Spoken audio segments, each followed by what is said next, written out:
دوسری حدیث ہم بیان کریں گے. ایک خاتون صحابیہ کا قرآن مجید پر قابل رشک عبور.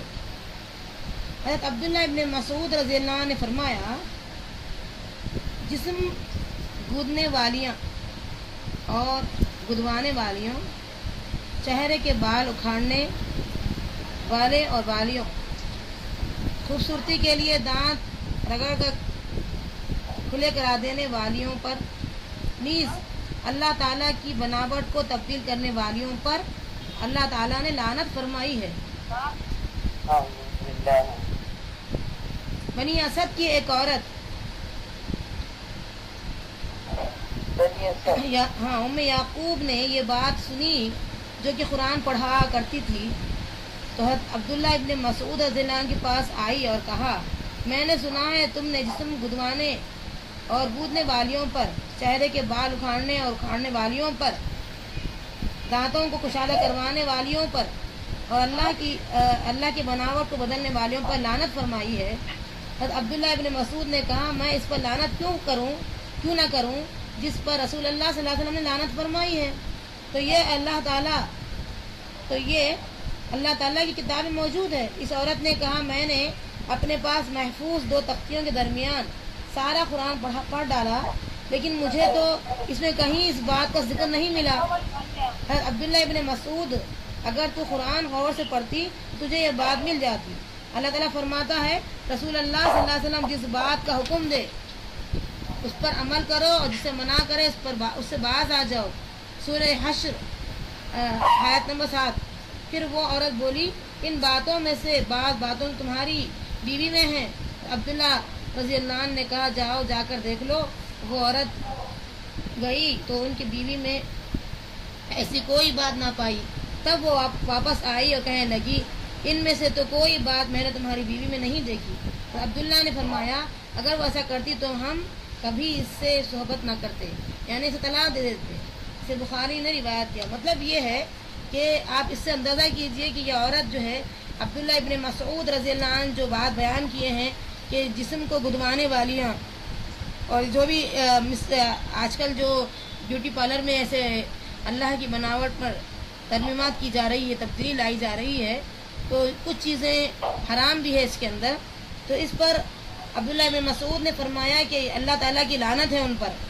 تو یہ خاتون جو ام یعقوب کہلاتی ہے یہ کہنے لگی کہ میرے پاس 2 تختیاں بڑی بڑی قرآن مجید کی موجود ہیں، میں نے سارا کا سارا قرآن مجید پڑھ ڈالا ہے، لیکن میں کبھی بھی یہاں پر نہیں پہنچی، یہ آیت تو مجھے ملی ہی نہیں. تو انہوں نے سورہ حشر کی آیت سنائی ہے کہ اور یہ بتایا کہ وما آتاکم الرسول فخذوہ، جو اللہ کے رسول تمہیں دے اسی کو لے لو. تو میں اس بات کو پسند کی اور پھر اس طریقے سے انہوں نے یہ بتایا کہ تمہاری بیوی کے پاس بھی موجود ہو تو جا کر کے دیکھ لو.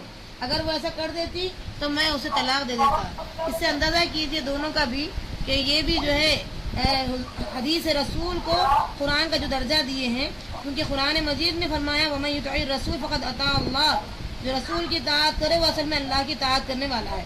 اس آیت کے ضمن میں انہوں نے یہ بات کہی تھی. اور وَمَا آتَاكُمُ الرَّسُولُ فَخُذُوهُ، رسول جو دے دے اس کو لے لو. وَمَا نَهَاكُمْ عَنْهُ فَانْتَهُوا، اور جس چیز سے منع کرے رک جاؤ. تو اس آیت کو انہوں نے کوٹ کیا اور اس کا مطلب یہ بتایا کہ جو اللہ کے رسول نے کیا ہے وہ کرنا ہے، جو اللہ کے رسول کی بیویوں نے کیا ہے وہ کرنا ہے. تو جو کام اللہ کے رسول کی بیویوں نے نہیں کیا وہ نہیں کرنا ہے. تو یہ بات ہے اصل میں. اگر وہ کرتی ہوتی، میری بیوی اگر ہے اور وہ کرتی ہو تو پھر میں اسے طلاق دے دیتا. اس سے اندازہ کیجئے ان کے اندر قرآن کے قریب کتنا، یعنی وہ لوگ کتنا گہرا نالج رکھتے تھے قرآن کی، اور پھر ان کے اندر اتنا جذبہ تھا، وہ کہہ سکتے تھے اتنا جو ہے ڈنکے کی چوٹ کہ میں نے پوری قرآن پڑھ ڈالا اور کہیں یہ لکھا ہوا نہیں ہے. ایسا جذبہ ہمارے اندر بھی آنا چاہیے، ایسا ذوق و شوق قرآن کا ہمارے اندر بھی ہونا چاہیے.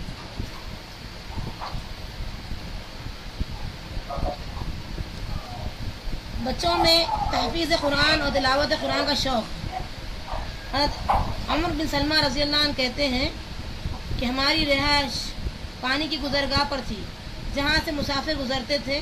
ہم ان سے پوچھتے مدینے کے لوگوں کا کیا حال ہے اور اس آدمی یعنی محمد صلی اللہ علیہ وسلم کا معاملہ کیسا ہے.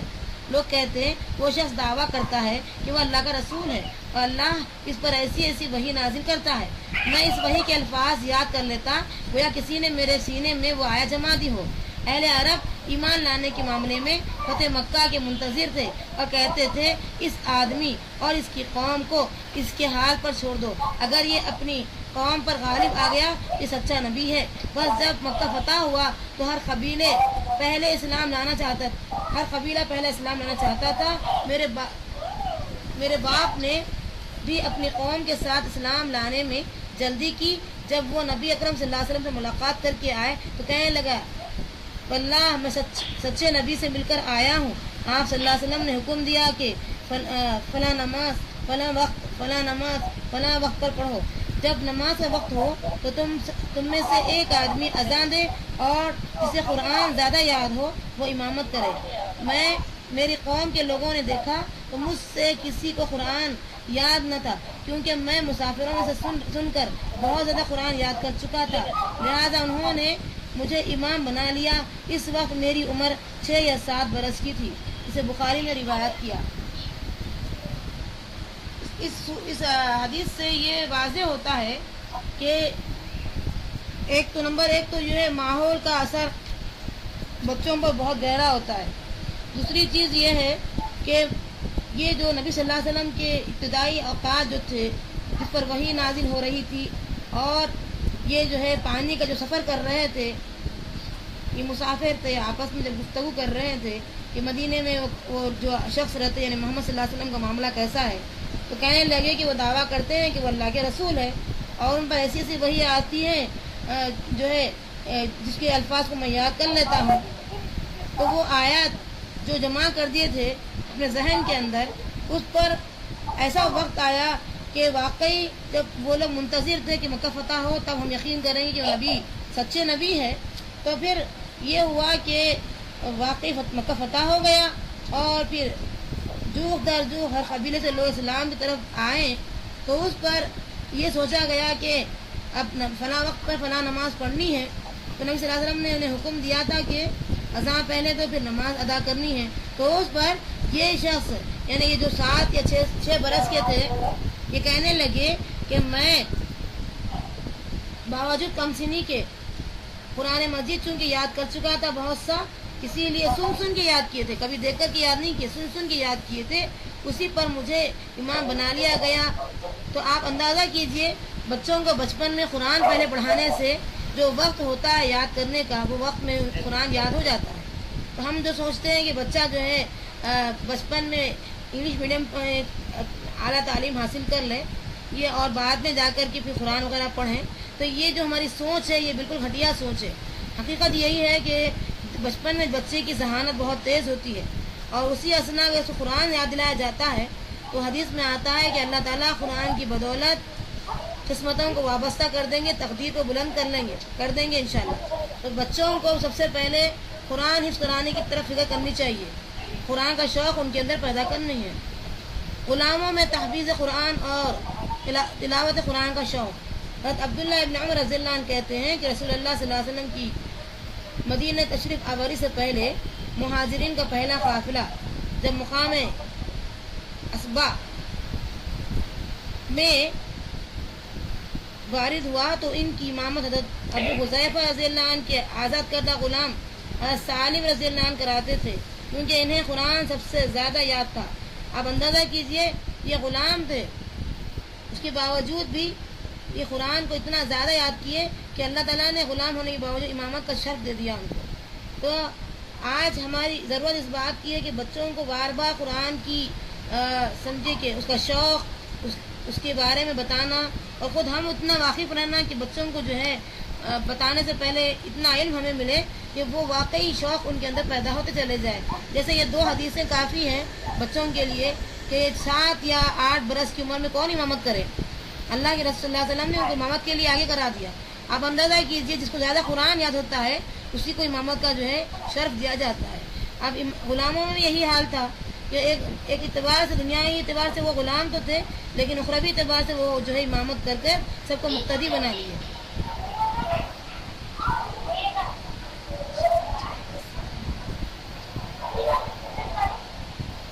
قرآن مجید پڑھنے اور اس پر عمل نہ کرنے کی سزا۔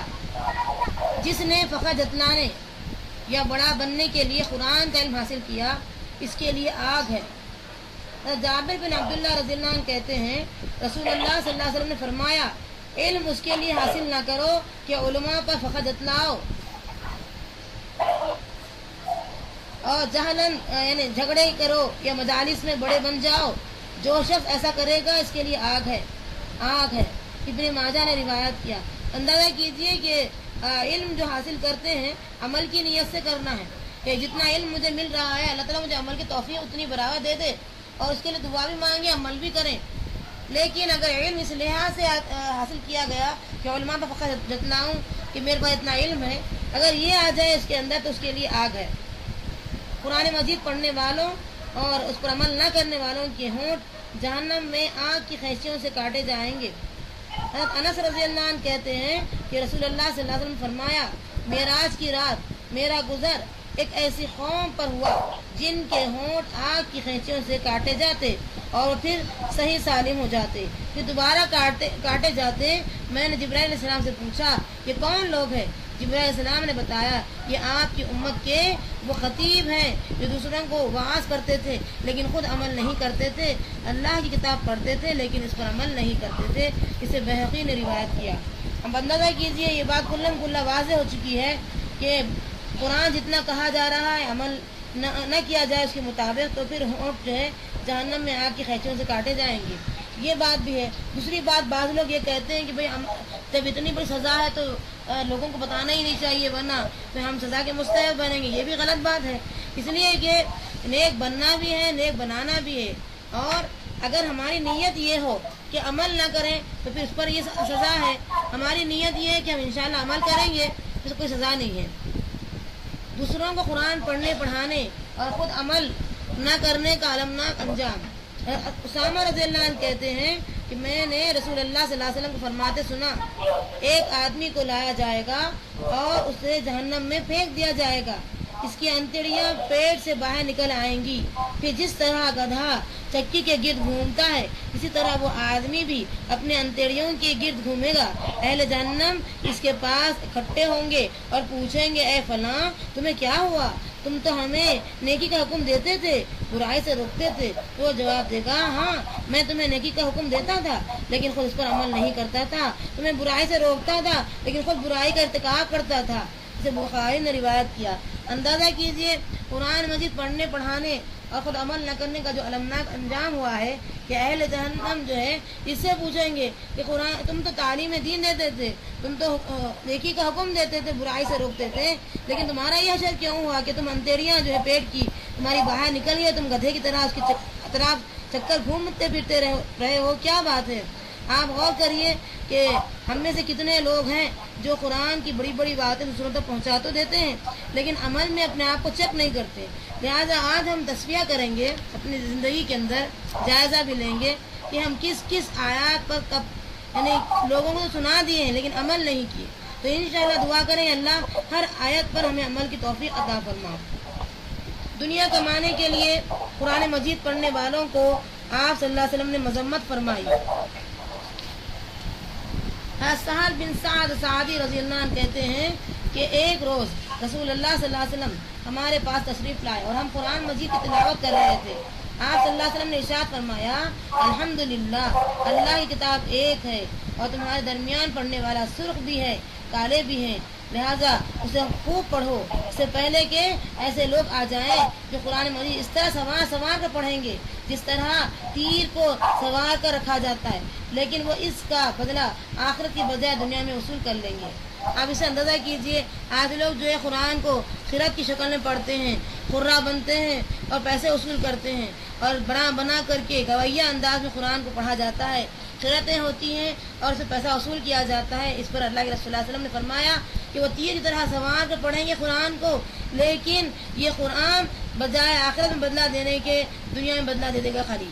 تو اس سے اندازہ کیجیے ہم کس قدر جو ہے غور و فکر سے پڑھنا ہے قرآن کو، خالی خیرات پڑھ کر کے یا قرآن پڑھ کر کے معاوضہ حاصل کرنا نہیں ہے، بلکہ اللہ سے یہ دعا مانگنی ہے کہ اللہ تعالیٰ ہمیں توفیق دے کہ ہم قرآن کو اس کا یعنی کمانے کا ایک مشغلہ نہ بنائیں، بلکہ قرآن پر عمل کریں، کروائیں۔ ہاں ایک اور حدیث ہے سورہ بقرہ کی تفسیر میں آتی ہے، علی رضی اللہ عنہ نے پوچھا اللہ کے رسول میں نے فلاں فلاں آیتیں سکھائی ہیں یا فلاں فلاں آیتیں دم کی ہے اور اس میں مجھے معاوضہ ملا ہے، کیا میں اس کو استعمال کر سکتا ہوں؟ اللہ کے رسول نے فرمایا تم بھی کھاؤ میرا بھی حصہ لگاؤ۔ اس سے یہ اندازہ ہو سکتا ہے کہ جو محنت کے پیسے ملتے ہیں، جو محنت کی جاتی ہے، یہ فقر و غرور کی باتیں نہیں ہوتی ہیں، لوگوں پر جو ہے اس قسم کا جو فقریہ انداز میں معاملہ ہوتا ہے، اس سے بچنے کے لیے یہ حدیث بیان کی گئی ہے کہ قرآن کو اتنا سنوار کر اتنی خوش الہانی سے پڑھا جائے اور اس پہ پیسہ وصول کرے، اس کے علاوہ کوئی کاروبار نہ ہو، کوئی جو ہے سمجھیے کہ کمانے کے اور دروازے نہ کھولے، اس پر یہ وعید نازل ہوئی ہے۔